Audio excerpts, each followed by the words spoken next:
pick up a few more hits. Do you think it's, ended up getting yours. Think it's a muskie? Hard to say.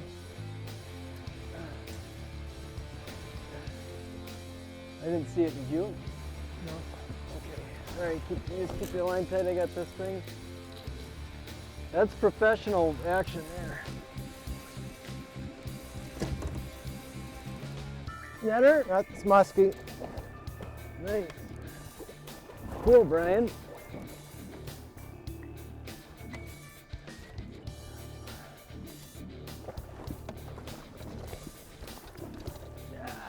Here we are. There we go. All right. Musky in the boat. Sweet, dude.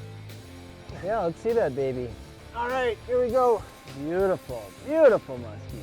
Yeah, we got a nice main lake wind back here, and we've been covering these points pretty tight, and this one just gave one up, so I'm good with that. Absolutely, great fish, and we'll keep fishing these points that are wind blown. That's the first one. Fell victim to a flat stick. Cool, let's get her back in the water. All right. Cool. All right. Nice, sweet fish, dude. That was awesome. All right. And yeah, we'll replace the hook on that. You know, one thing when it comes to catching muskies is having the right tools, and that fish was hooked in the corner of the jaw. Not a big deal. We probably could have popped it out with the pliers, but it was, you know, not a giant muskie. Someday, hopefully, it grows up to be a big one, and you want the fish to look nice for the next person that hasn't experience with it. So we just cut the hooks, and I make sure to carry a nice selection of hooks in the boat here, and we'll just replace the hook. They're cheap, and you want to make sure you got rather lose a hook than have a scarred fish. So I got my hook right here. Good, perfect. Yep, little 3-aught VMC.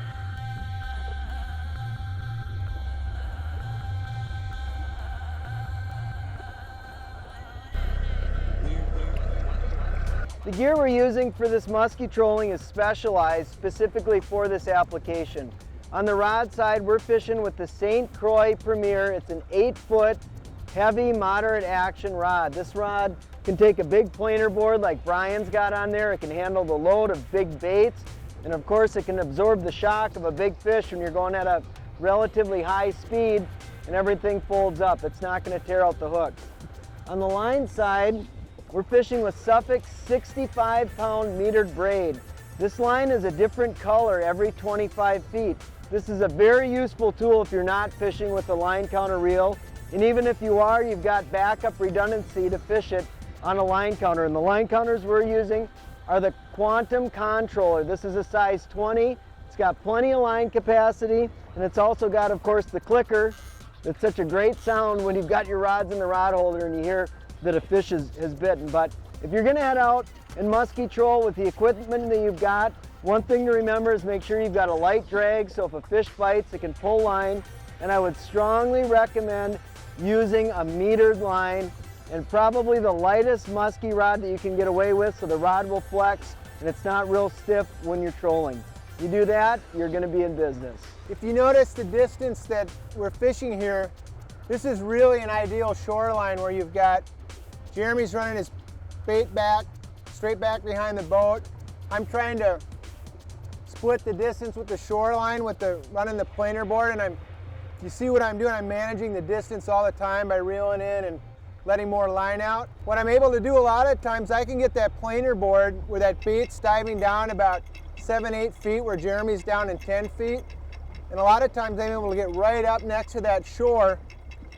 Otherwise, if we were just running baits right behind the boat, we're missing all these fish that might be between the boat and the shore. And so far today, that's been working out for us, and we got a few more daylight hours to burn, see if we can get a big one.